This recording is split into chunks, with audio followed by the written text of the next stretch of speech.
Mteja wetu, hapa ni kuambie sifa za banda bora. Ili upate mradi mzuri, kuku wako wafanye vizuri, ni lazima ujenge banda bora. Na sifa za banda bora: moja, ni lazima ulijenge eneo lisilotuamisha maji. Usijenge kwenye majaruba kwamba mvua ikinyesha maji yanajaa kwenye banda, hapo utapata hasara. Sifa namba 2, jenga banda lenye nafasi ya kutosha kiasi cha kuku unachotaka kufuga. Usio unataka kufuga kuku 2000 lakini umejenga banda la kuku 1000 na ukaanza kulazimisha. 3, hakikisha sakafu ya banda lako iwe ni rafu, imenyooka vizuri, ili hata maji yakimwagika yanaweza yakanyonywa kwa urahisi.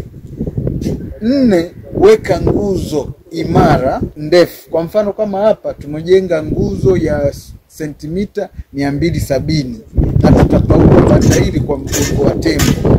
Hiyo itakugarantii kuwa na kimo kirefu, hata wewe ukiwa unahudumia utahudumia vizuri. Tumeweka nguzo za 270 ili hata tukijenga keji ngazi 3 basi inakuwa imekaa sawa sawa.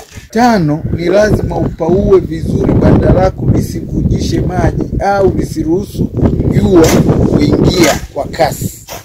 7, hakikisha unajenga banda eneo linalofikika kwa kipindi chote cha mwaka. Maana unaweza ukajenga eneo huwezi kuingia kuleta matumizi muhimu ya kuku kipindi cha mvua.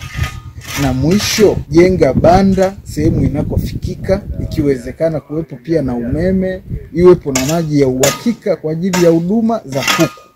Na mwisho, jenga banda sehemu ya salama. Usijenge kwenye migogoro au usijenge sehemu ambapo kuna wezi. Kama kutatokea hayo, basi ni muhimu ukazungusha fence kwa ajili ya usalama wa mradi wako.